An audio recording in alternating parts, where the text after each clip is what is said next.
Well, thank you everybody for joining on this sunny, warm, inviting day. I'm very excited about today's presentation. So we appreciate you making time to join us for today's DDS. Here's just a friendly reminder about our community agreements. We celebrate the fact that this space is respectful, it's comfortable, it's open, it's curious, it's inclusive and kind. So thank you all for joining us and abiding by our community agreements. Another friendly reminder, and I'll probably get this wrong at some point, so appreciate your patience. Muting mics unmuting during the discussion, setting camera to speaker view. We'll talk about continuing ed in a second, and friendly heads up, this presentation is currently being recorded and it'll be available online later on. Here's today's. So we're very excited to have Augustine from GBD here to talk about In the Ground, and Dave and Juliet with SEA Scott Edwards here to talk about Viewfinder Apartments. Both were Oregon Architecture 2030 Awards winners.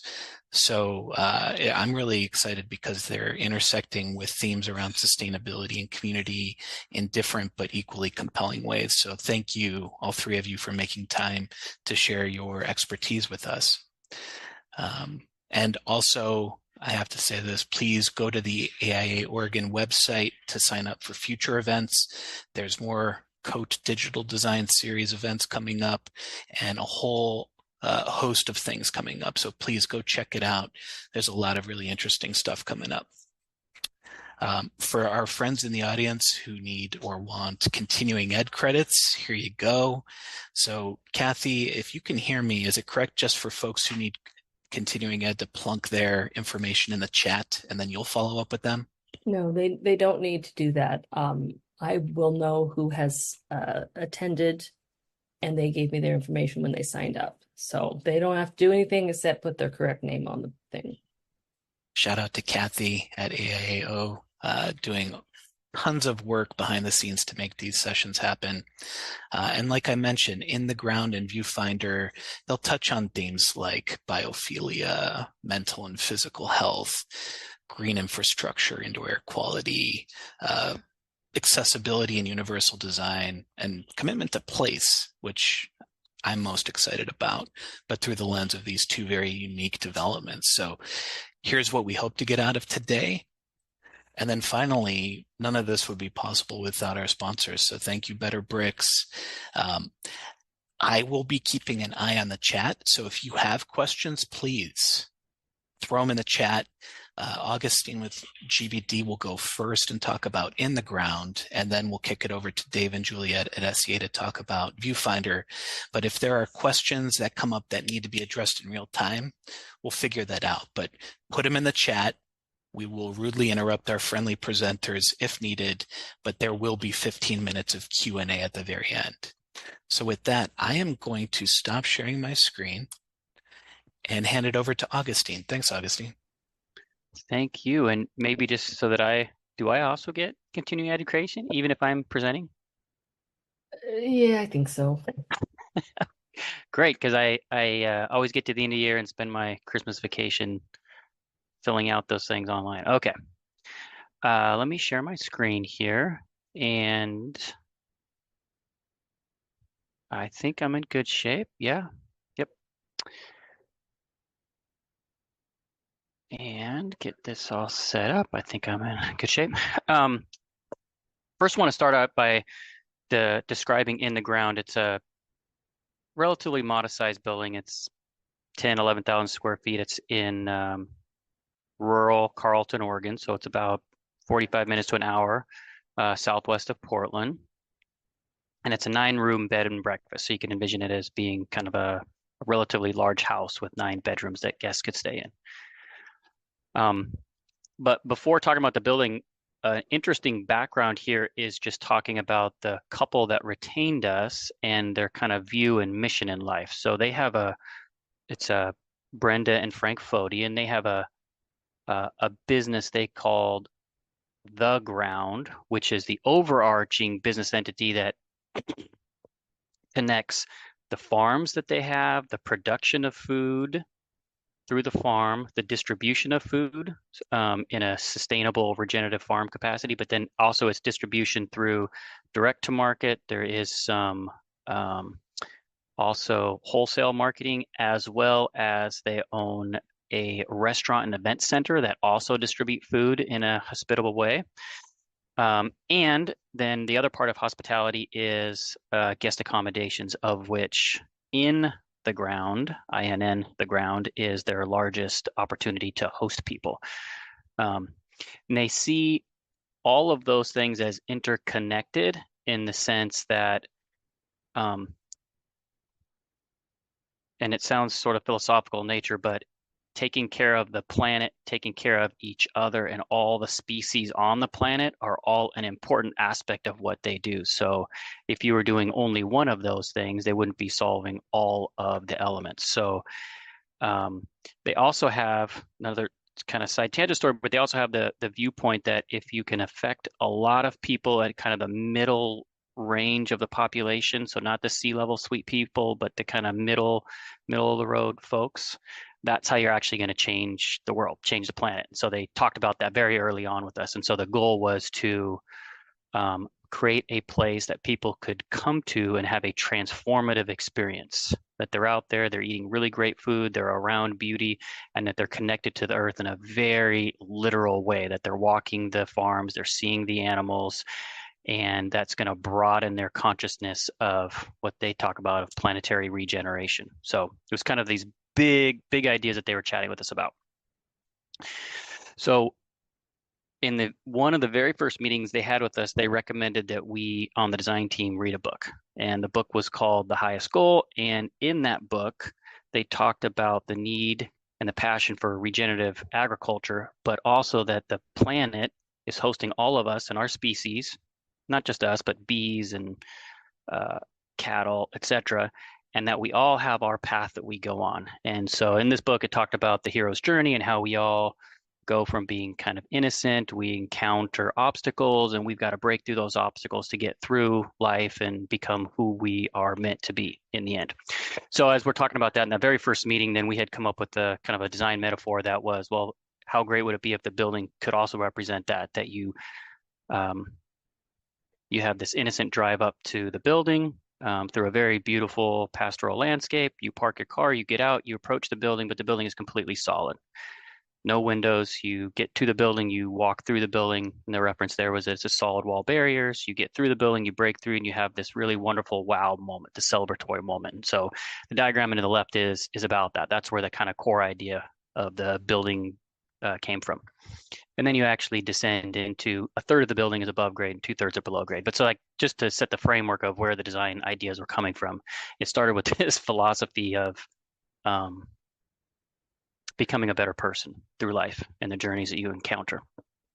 Okay, so we're out in farm country, so they have a 400-acre property. The part that we're working on was a relatively small part of that, but there was a real processional quality that we talked about with them of you're going to see the building, it sits up on a hill, you see it from a distance, you're approaching it, you're building suspense, you park your car, you get out, you see the building, you then have that meandering journey through the building to this really unbelievable guest wow moment. So that processional quality was a really important thing for all of us.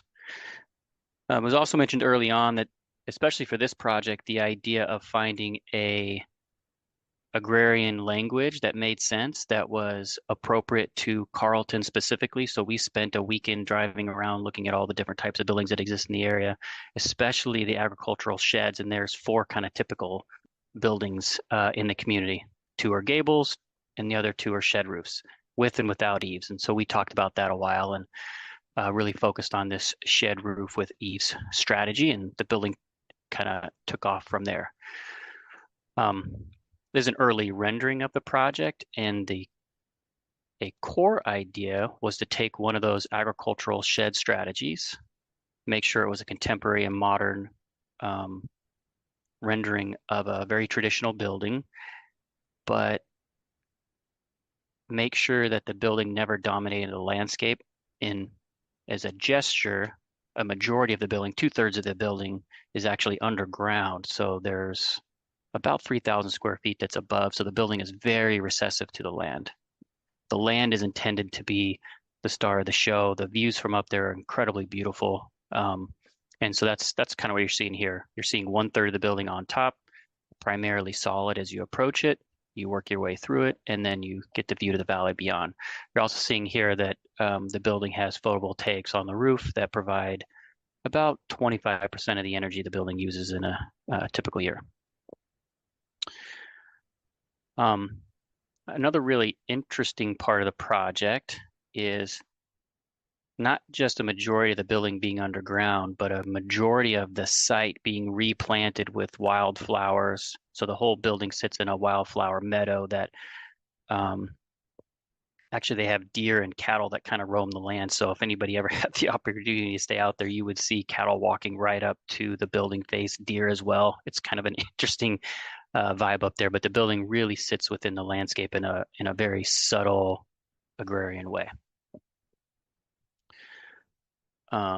And these are not like we didn't tug these animals up there. They actually just kind of roam around out there. So you have the feeling of being out in the farm. The section up in the upper right is showing how the building works. So you can see there's a third up top. There's an elevator that allows you to get down to the lower level. And like I said, 2/3 of the building is underground, kind of nestled within the hill. Some photographs that are just kind of demonstrating what it's like from the inside. So this would be kind of the main living room dining area. You're getting the view out to the side, and you'd frequently see deer walking by, and then a fire pit there overlooking the valley below. In a plan perspective, you'd be, if you can see my cursor, you'd be up to the north here, walking through the main entry, and then a very simple diagram, cruciform shape, where you'd walk through the building, access to the stairs directly down, or you'd go left or right to the other public spaces. Once you get downstairs, there was another kind of core idea that we had always talked about, which was using the types of materials that would give you a real sense for the fact that we're building these concrete walls that are holding back the earth. And so everything's exposed, like that's the actual structural wall. There's nothing behind that. And this is the main corridor where you would enter your guest room from. So you go down into the earth, you really get the feeling of being within the earth with that concrete wall. And then you take a left and walk into your guest room, and there's 9 of those below grade. That strategy of burying the building also makes this lower level, because 3/4 of the building, 3/4 of that lower level is surrounded by earth, keeps that level very cool throughout the year. It's a way to ensure that there's not a lot of heating or cooling demand on the lower part of the building.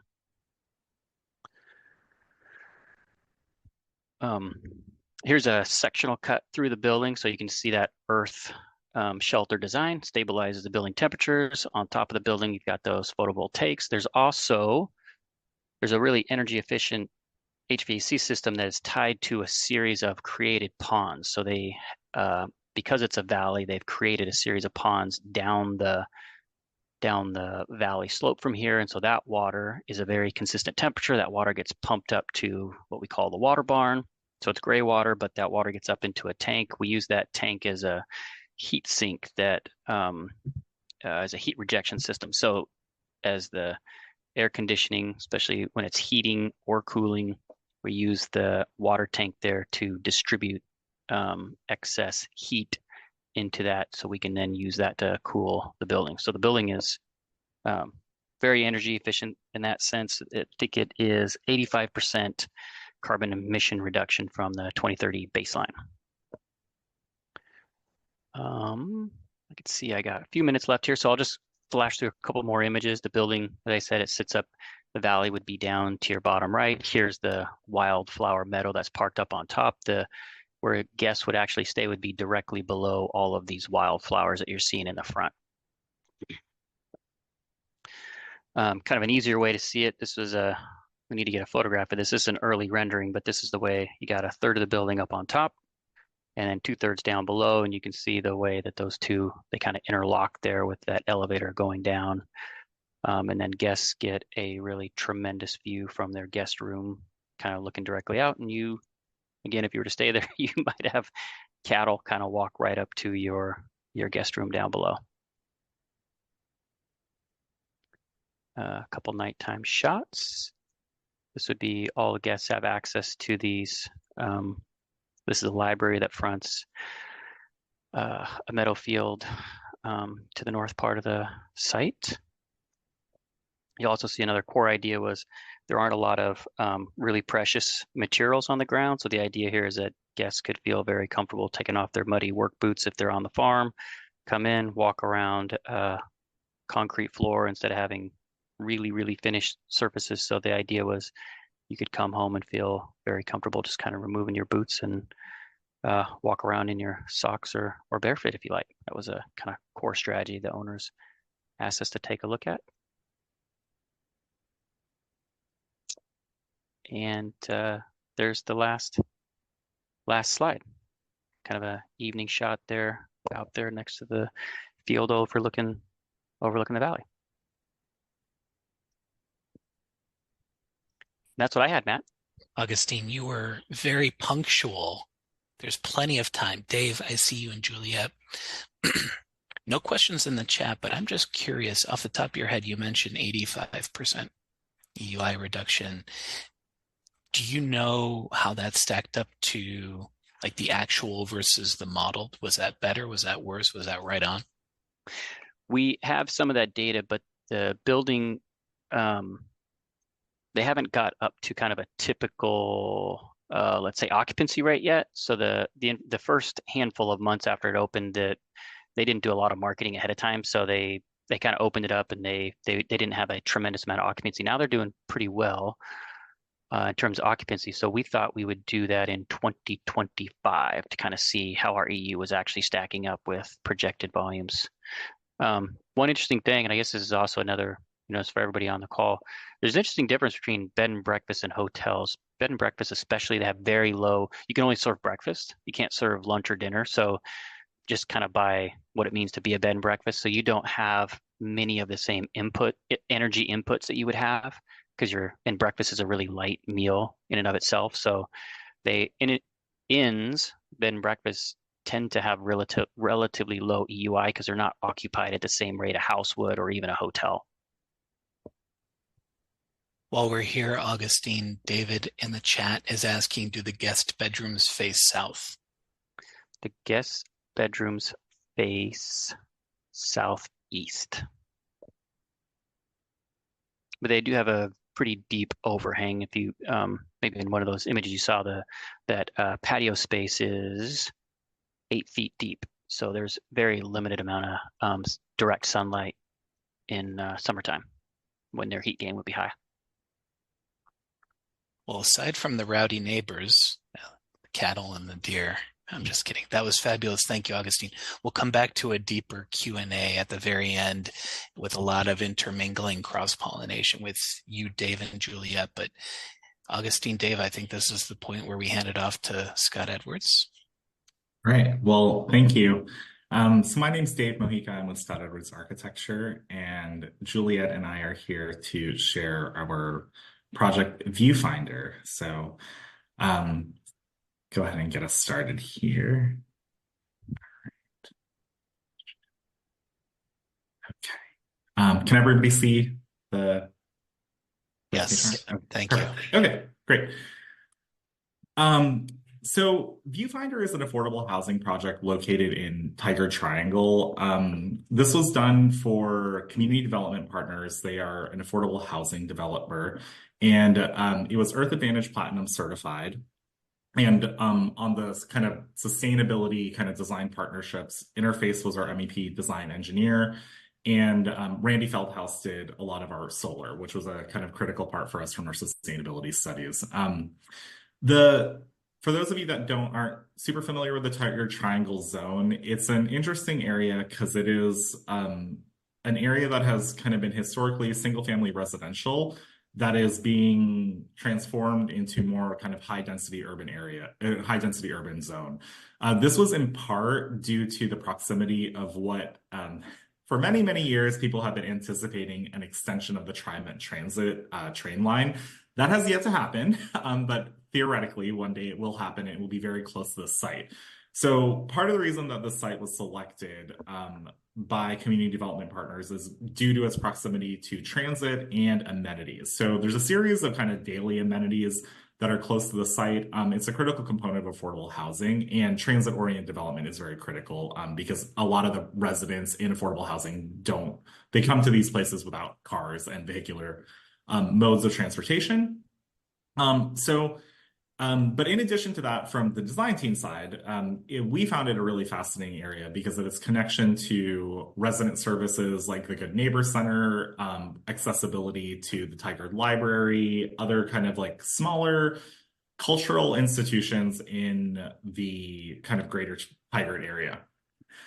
So this development was the first larger scaled building to go up on 72nd. So 72nd is on the opposite side of this project. There's sort of a old movie theater that I think just recently got demolished.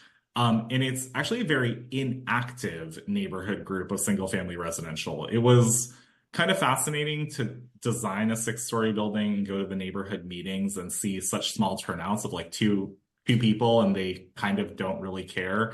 I think the sentiment, it seems like from a lot of the people, that they know that they're in an area of transition and they're actually seem more motivated to sell their property. So that was quite a transformation from what we're used to when we're working in these areas of transition in Portland. So because it was the first large scale building to go there, on many of affordable housing projects, they are 100% residential. They are not mixed use buildings. But because of its location here and the location in Tigard, I think the first sort of planning decision was, as much as we try to promote alternate modes of transportation, we're very well aware that in the suburban areas, people will have cars. As I said, it's not a 1-to-1 ratio for affordable. But there are things that we can do on our end, and this developer was really great about committing to providing EV charging stations throughout the site. Initially, we were only slotting the 3 that I locate there with like a number 5, and the requirement in the beginning was just to have the pathway for EV charging stations, but they ultimately doubled that amount. And it's been kind of really rewarding to see that those small changes and go to the site and see people using those. So we also provided kind of substantial bike parking, both within a secured bike room as well as within resident units. It's been an interesting conversation because there's a back and forth, but for this particular developer, the feedback that they had provided us was that for many of the residents that they were anticipating in this building, there is a stronger desire to have their bikes and kind of alternate modes of transportation within their unit for safety and security and kind of fear of theft. But ultimately, I think the challenge for us on the ground floor expression of this building was the fact that being in kind of creating a new urban street was, how do you create activated streetscape when it's predominantly residents on the front? So you can see on the left there, that's 72nd. So we did ground level residence on stoops, and we'll kind of talk a little bit more about that as we go through this. But on the upper floors, the approach to the units, it's a pretty classic C-shaped building approach to units, double loaded corridor, just from an efficiency standpoint. And then kind of providing the C shape with the parking underneath and a podium level, we were able to create a nice sort of outdoor courtyard area that's tied to an indoor community room.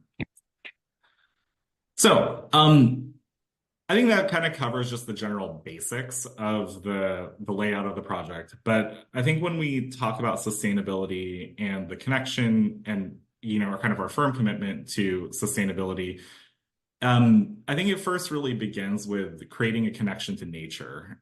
So early on in this design process, we identified that this development would be housing predominantly families, and we were really committed to reserving an area for outdoor play space. So we created kind of this pocket in the back of the neighborhood or in the back of the development for outdoor play. And at the same time, we really started asking ourselves, when it comes to urban streetscapes, we wanted to provide some separation, vertical separation between the ground level units, but we also saw it as an opportunity to carve out little moments where we can start to incorporate greenery within the property line as sort of a way to kind of create a softer entry into the units. And there's a direct connection that there are many studies that kind of show a direct connection between biophilia, connection to nature, and trauma-informed design and the health of individuals. So as much as possible, we were trying to create, at least in the shared areas, a direct connection to nature in the series of indoor-outdoor spaces throughout the development. So these images are of the upper level courtyard and that community room leading out to the outdoor kind of gathering spaces. But ultimately, these are projects where we're creating homes and we are transitioning a wide array of individuals. The project was originally designed for a demographic of 60% AMI, but it finished completion in 2022. And so almost the entirety of the construction for this project was done during COVID. Due to that, it was interesting because the demographic and the need for the supportive housing that this provided, we actually shifted to a predominant 30% AMI demographic. And many of the families that were moved in on the initial move-in were coming from houselessness. So it was an interesting transition because during construction, it did change it affected our approach. I think it was interesting to see the conversations about value engineering. And, I think there was initially an attitude of, yes, we're willing to value engineer this product or that product. But I think in light of the shift to 30% AMI, there was a stronger commitment to trauma-informed design and more durable materials. And I think it was really enriching to kind of just see both the contractor, Bremit Construction, and the developer come together and really work to provide sustainable, high-quality housing for these residents. On the design side, when it comes to creating home, we really try to carve out as much space as possible for giving residents a choice in the types of community engagement and opportunity to get out of their units and have shared space where they can have a variety of independent activities. So our lobby that's shown here on the right-hand side, that meeting room that's shown in the picture with the kind of painting in the background and that teal room, it's actually a computer room where residents can check out laptops from resident services and they can go in there, but it's also a room that gets converted for crafts and meetings and kind of smaller group activities of like 6 to 8. The lobby we did on that kind of very far left by the window, it was designed to be a homework bar where in an area where residents could kind of go if they wanted to just do some light work. And then going up the building, the choice here was to distribute the various amenities of the building. So on the second level, that's where our community room is. It's got a teaching kitchen, and a big part of our FF&E approach on these projects is to have flexible furniture. Our approach to FF&E on affordable housing is that residents will change the furniture arrangements and they want to have that sense of control. So we really try to work with smaller modular pieces that people can kind of move and arrange as they feel needed in their sort of activities. We did provide a ping pong room that you can see there on the bottom image, but that also doubles as a conference table, and there's like a little closet. Again, the idea of giving residents the ability to shape their spaces and giving them that empowerment it's really important for individuals that really haven't had a lot of empowerment from the kind of prior living circumstances that they previously have had. So as you go up the building, there are some smaller spaces. We do have a fitness facility on the bottom image. That's another flex area. That's kind of a movie flexible TV lounge. And part of the reason we distribute these amenities is because we do shared laundry spaces, and the idea is having shared spaces of activity that are really close to the shared laundry areas. Often in affordable housing, residents don't want to leave their laundry. They want to stay with their laundry. And so that what that means is a lot of time, or be very close to it at least. So oftentimes they will be in these laundry rooms for multiple hours. And so we like to provide a variety of amenity spaces so that residents, it's about giving them choice and giving them a choice of, maybe I'm going to do my laundry on level, 4 today because I want to go work out right next door, but I'm still in very close proximity and I can kind of monitor traffic that's flowing in and out of the laundry room while I'm waiting for my laundry to complete. So to bring us back to kind of the idea of nature and biophilia and sustainability, part of the effort that I think we don't talk about enough in sustainability is how we educate the occupants of the building. For the residents of this project, we're not going to be having conversations about energy. We're not going to have deep conversations about solar and sustainable materials. But what we can do is give them a stronger connection to the home that they live in, the greater community, and educate them on what natural beauties there are in the state of Oregon and Tigard.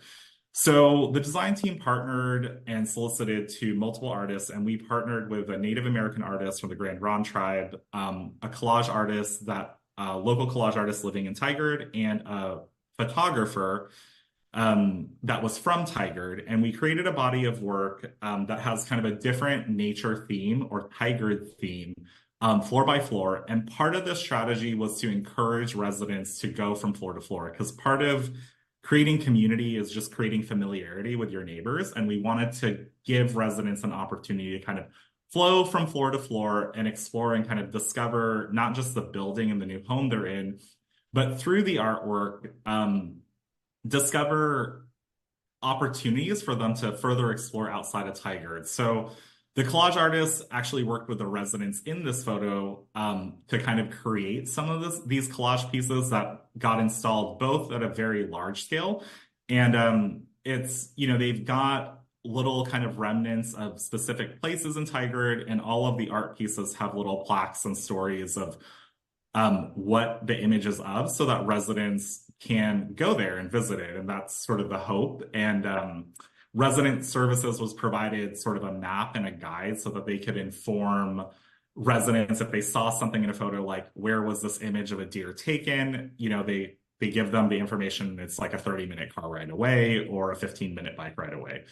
Part of the other reason we took this approach to art and really worked hard to provide a lot of variety and distribution of art floor by floor, and working with local artists, is because we wanted to sort of break down the barrier that I think exists when it comes to fine art.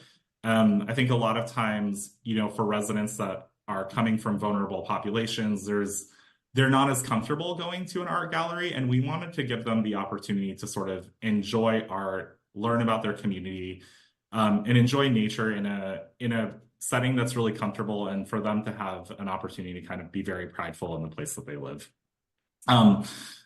So this last image that I've got, and I'll transition it to Juliet here to wrap us up, is, fortunately, this courtyard is actually east facing. And we learned from our project prior, we did a similar format, and the south facing courtyards are very hot. And I don't think we ever anticipated how hot they would be.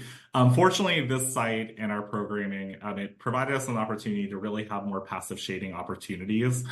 And I think that, this courtyard, I think, is really well utilized throughout the year, but in particular the summer and the hottest months. It's been wonderful to see kind of simple architectural moves of, this 5-story volume that's on the eastern end of the building really does shade that courtyard during the hottest times of the day. And in the mornings when it's cool, you get nice, ample kind of direct sunlight. So I'll transition to Juliet here to dive more into the more technicalities of our sustainability efforts on this project. Hi, I'm Juliet. I am SEA's sustainability director, and so I spend a lot of time putting together stories for our projects. And some of those stories, like this one, have a lot to do with analysis and details. But we try to create stories that, are really relatable for our clients. So when we're talking about our 2030 statistics for this project, our baseline EUI was 38 for a multifamily project. This is, based on a 2003 national average multifamily building. The 2030 goal is an 80% reduction, so we're targeting an EUI of 19. That kind of puts projects in the range of, being able to get to net zero. Our project, what we found, is operating at an EUI of 18.6. But what does that mean? So, in somewhat relatable terms, an 80% reduction means that we are saving 227 metric tons of carbon dioxide every year.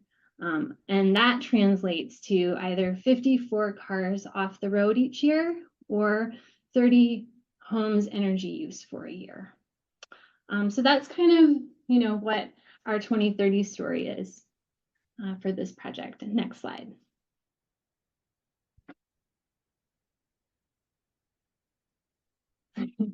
So talking a little bit more about Viewfinder, this project was permitted under the 2014 Energy Code. There's been a lot of advancements since then, but the project did have roof insulation above 50% above code, window performance, U values, 20% above code. It was 100% LED lighting, so that was also performance above code. So simple strategies, including Energy Star appliances to kind of keep all of our loads kind of as dialed as possible. Some of the more higher performing strategies, is having heat pump ductless mini splits. It's fantastic to see multifamily projects that can have heat pumps rather than PTACs or PTHPs. The major performance strategy, though, and equity story for this project was having a centralized hot water heating system. This was gas for this project, but this, meant that the hot water heating was a house load. And so that was being taken over by the landlord so that they could pass those savings directly on to tenants. Now, for multifamily housing, hot water heating is one of the highest energy loads. So this is one of the highest energy savings for those tenants. And the PV array is what's offsetting a lot of that load. So when we, are thinking about these projects, we really try to take our lessons learned from one to design forward and bring it into the next project. And so many of the same strategies that we employed on Viewfinder and the lessons that we learned, we took on with us to future projects. This is Centennial, and this project, we were able to build on, have it be all electric, use that same centralized heat pump hot water strategy, but do it with heat pump hot water heaters rather than gas heating, and provide those savings to the tenants as well. This project is in outer Southeast Portland and is another Earth Advantage multifamily platinum project. And then our final project we just kind of wanted to share, building the stories of community and having community amenity spaces is so important. And then using the building to share those stories with residents. So this is our Mahonia Crossing development. It's in Salem, Oregon, and it has a small community building where we could really showcase these sustainability features. We use this as an opportunity to implement mass timber. So there's glulam's, columns, and beams, as well as a CLT roof deck.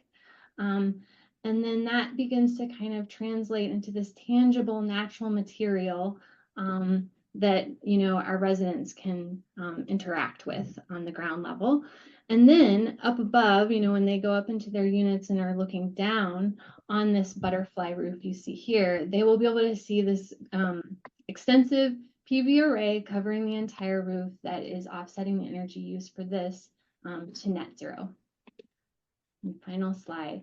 So, that's the operational energy piece. We're building this and taking it to the next, level, looking at embodied energy, the emissions that we really need to cut today.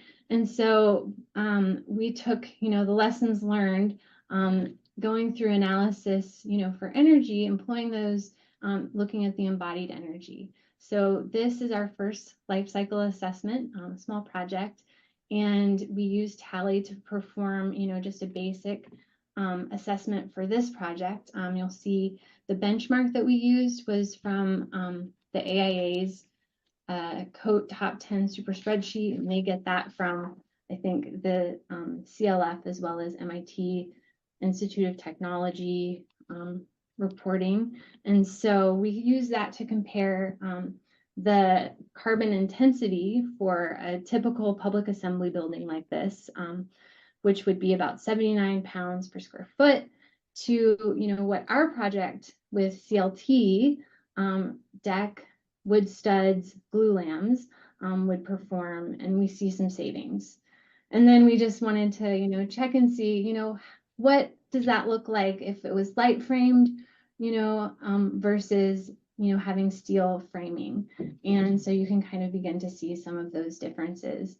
So every little bit of framing counts, and every design decision that we make counts, and we want to take those lessons that we learn and employ them on our future projects. Thanks, Juliet. And I think the reason we wanted to share sort of our lessons learned and how we've advanced them since, Viewfinder was finished in 2022, this last project, it is the community building for an affordable housing development for the same developer, community development partners. So I think it's been really exciting to kind of go do multiple projects with them and kind of see their growth from a sustainability commitment as a developer. And this is sort of their first step to a true path to net zero building. And I think it's those important steps that we take. When we did Viewfinder with them, they have a commitment to sustainability. Some of that just gets naturally driven by requirements for that type of project where they're required to get sustainability certifications. But we were the ones that were able to kind of really push that sustainability story with them and commitment. And I think that kind of strong partnership over multiple projects, it opens the door to kind of continue to push that conversation as they advance. And I think it's exciting to kind of see the growth and share that with the design community today. So I think with that, that's everything that we have to share with you guys today. So thank you. Augustine, Dave, Juliet, that was fabulous and right on time, making our lives very easy. Everybody in the audience, procedural note, I misspoke earlier. So if you need continuing ed, please email Kathy. Kathy put her email address at aiaoregon.org with your AIA number if applicable. So if you want continuing ed, please email Kathy. She'll follow up. I have questions, but before I take over and talk too much and dominate, what I wanted to do was just see Augustine, Dave, Juliet, through this process, were there any, we can get into fun nuts and bolts stuff like what kind of LCA, like Juliet, you mentioned Tally, what kind of energy modeling and LCA software are your teams using? We can get there, but are there any conversations that Dave, Juliet, Augustine, you guys through these two unique approaches to similar outcomes? I just wanted to start with the three of you guys. Anything the three of you want to talk about before I poke you with questions? I don't have anything else I don't know. We're ready to answer questions. I am, at least. I don't know, Juliet, do you have anything you wanted to add? Sure, happy to answer questions, yeah. Augustine, the way you spoke about the developer, the owner, the story, it almost sounded spiritual, which the connection to place, connection to the environment, the earth. With this being, and you spoke to even the subtleties between a bed and breakfast versus a hotel, do you find you and your team taking some of the lessons from this kind of special, unique development opportunity, are there things here, best practices, lessons learned, that you find yourself translating to other typologies? Augustine, can I put you on the spot? Yeah, that's a good question. I would say the thing about this, hopefully we're doing this on all projects, but hospitality projects in particular are so much about the human experience of what's actually happening when you're there. I mean, it's kind of the whole point of the project, right? It's not something to look at, it's something to be there and experience on a very real, what's it like when you wake up? Where's the sun coming from? You go out and have your coffee, like all of it's like it's really important. Anyhow, so in this particular case, the owner, the kind of things that we would like to be thinking about, like that was already front and center of mind, and having it be more than a building and more than experience. And the first time when he talked, and he had kind of given us these books to read, and he was talking about planetary regeneration. I'm like, wow, nobody's talking about planetary. I don't even know what that means. I gotta read up what planetary regeneration means. But to really think about what it means to be a human building at a place in a very calm, peaceful setting, and then all future projects, we have a kind of a. I mean, it's kind of interesting. We have these surveys that we take now for the whole team of like, hey, what's one experience you would like to have at this? Could be an apartment, it could be anything, but like, what's one experience that you would like to have? So that might be, what's it like to wake up at 8 a.m.? What happens? Like, where's the sun coming from, or where's the sun not coming from? What's it like in the middle of the day? So I think hopefully we're always thinking about those architects. It's kind of the whole point, like what human beings are experiencing. But this project has kind of reinforced that and try to integrate it into how we're actually practicing. It feels like a long-winded answer, Matt, but that became, there was a spiritual, philosophical quality of this particular owner that we then, try to think about on a more literal level. That was fabulous. Thank you. And it's a pretty good segue into Dave, Juliet. You mentioned, I mean, the change from 60% AMI to 30% AMI mid-process. Juliet, you mentioned things like, increased durability, trauma-informed principles. But I'm wondering around things like the common area program, like ping pong table room / conference room. How neat is that? But that pivot from 60 to 30, beyond just the material selection, did it have broader programmatic unit mix implications? And I won't even get into when did that decision happen in relation to funding applications. But Dave, Juliet, open question. What do you guys think? Yeah, so on that end, it didn't affect anything from the funding. It was purely, it was strange. Like this project leased up within weeks of it opening because of the backlog. I was never really quite clear why during COVID there was this like spike in need. I don't know if it was just the timing, because this was the second Metrobond project to get funded, and I believe the second one to open. So I don't know if it was just the backlog from that. But the programmatic changes, unfortunately, we didn't do a unit program change because this was already very heavy on 2 bedrooms and 3 bedrooms to start with. So that was good. What it did change, though, was how we were using all the common areas. So the reason I pointed out the flexible furniture and like the ping pong table and those kinds of things, it was in part because, yes, there is an idea of like giving residents a choice on how they use the space, but we have also learned that on these projects, we can only anticipate how resident services is going to use the space, right? Like sometimes even the service provider changes. So that ping pong table, like we got one that was adjustable so it could actually become a working station, and it actually became a temporary leasing office because leasing was so kind of out of control in the beginning. So it was more those types of uses. What was on the top floor that originally was planned as kind of like a movie lounge and people relaxing, what they later on decided was, no, we actually need more space and multiple spaces for case officers and additional areas for privacy. So we ended up, installing, the original idea was like, leave these spaces like bright and open and viewable from the corridor, but we ended up installing shades so that they can be flexed and they're not always used for case officers and that kind of thing. So those were the biggest impacts. I think, just like any other project, the biggest challenge I think with that change was managing budget add backs, because you're now making changes where that have a cost impact that nobody was anticipating, right? So. Dave, you touched on, and Juliet, you both touched on affordable housing, permanent supportive housing, commitment to trauma-informed design. Augustine, I look at, and Dave, Juliet, thank you for providing the slide at the end. That was very thoughtful. Augustine, I'm just thinking by virtue of material selection, lighting, passive ventilation, things like that.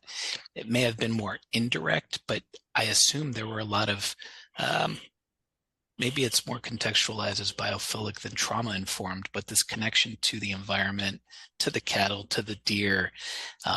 You mentioned the spirituality aspect of it.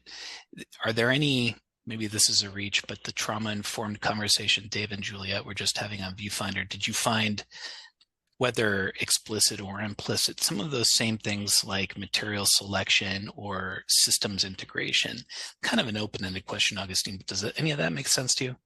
Yeah, I wouldn't say it was trauma-informed design so much. Not that we wouldn't have used some of those principles sort of through osmosis, but that wasn't a conversation. But we had a lot of conversations about material palette. I mean, kind of what you're seeing here is there's only 4 materials really. There's concrete, there's glass, there's metal painted black, and there's cedar. I mean, that's, for all intents and purposes, that's what the building's made out of. That was very specific to keeping the material palette very limited and very natural. I think I touched on it a little bit, but there was a very clear sense, although this is it's a luxury product out in the middle of a beautiful location, but it was always intended to kind of remove some of that pretense and not have any super visibly expensive materials. So like you don't walk on terrazzo or tile. I mean, you're walking on literally polished concrete. And the idea was that you would feel very comfortable walking around there after coming from the farm and not feeling like, I got muddy boots, like easy to move away, easy to clean up. So there was a lot of those types of conversations of it's a building in a farm, and how do you do the nicest, appropriate, high quality building in a farm. I don't know if I'm pivoted on your question there, Matt, but definitely the appreciation for the land and walking through the land back into the building and out again was a conversation we had frequently.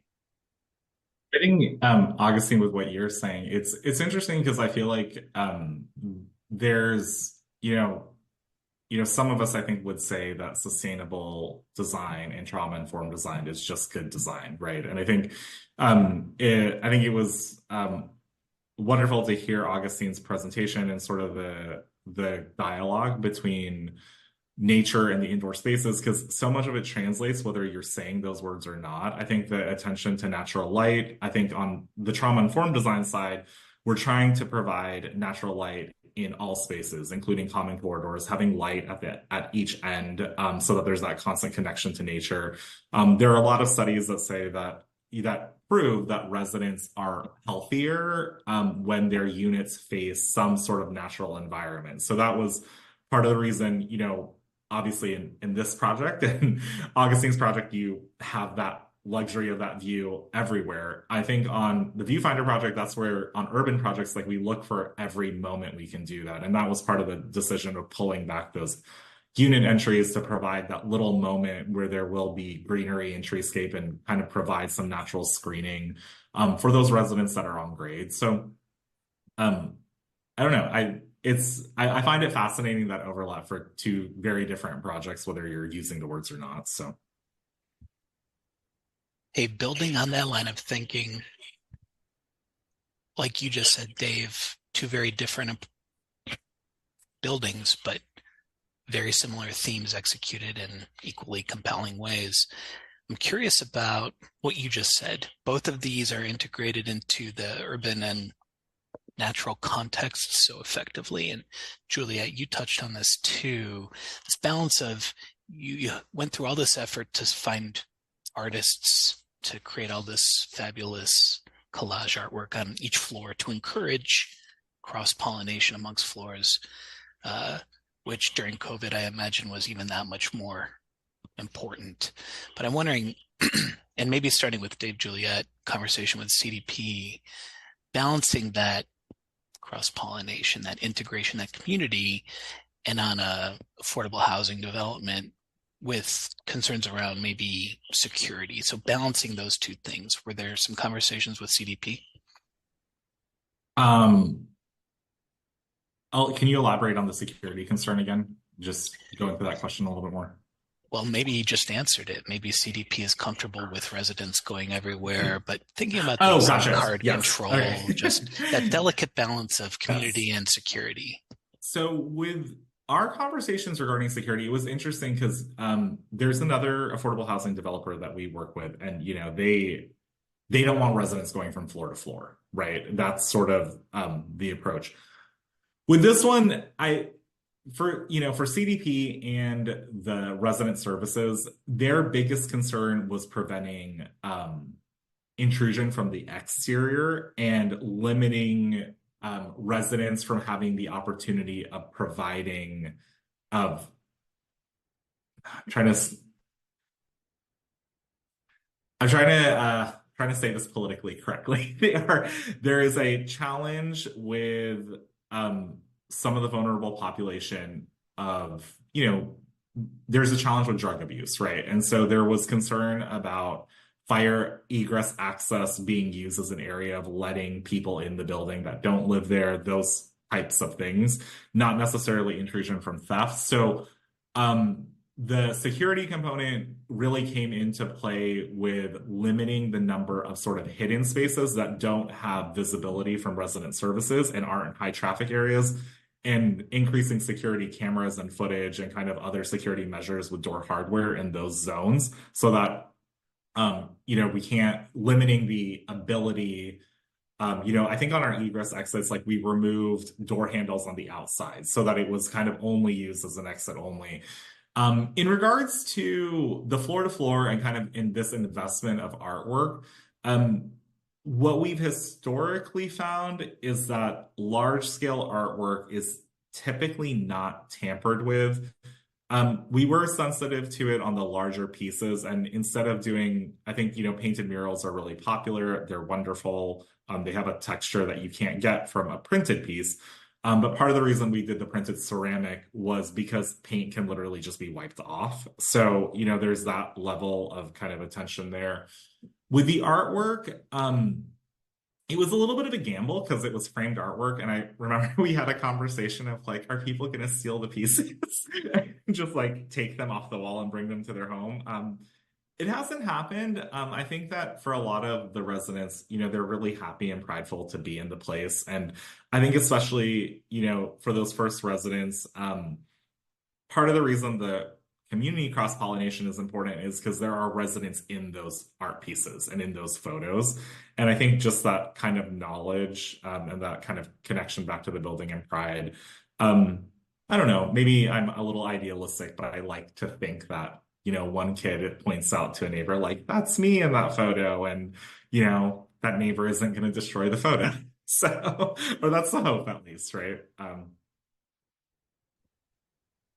Dave, Juliet, Augustine, I think we could probably sit here and talk about these really compelling buildings for the next 6 hours. It's 4:59, and we take solid pride in starting and stopping on time. So I'm just going to pause here. I want to say, well, everybody's here. Thank you to all three of you for sharing your time, preparing, presenting, everything all the experience and knowledge you've shared with us.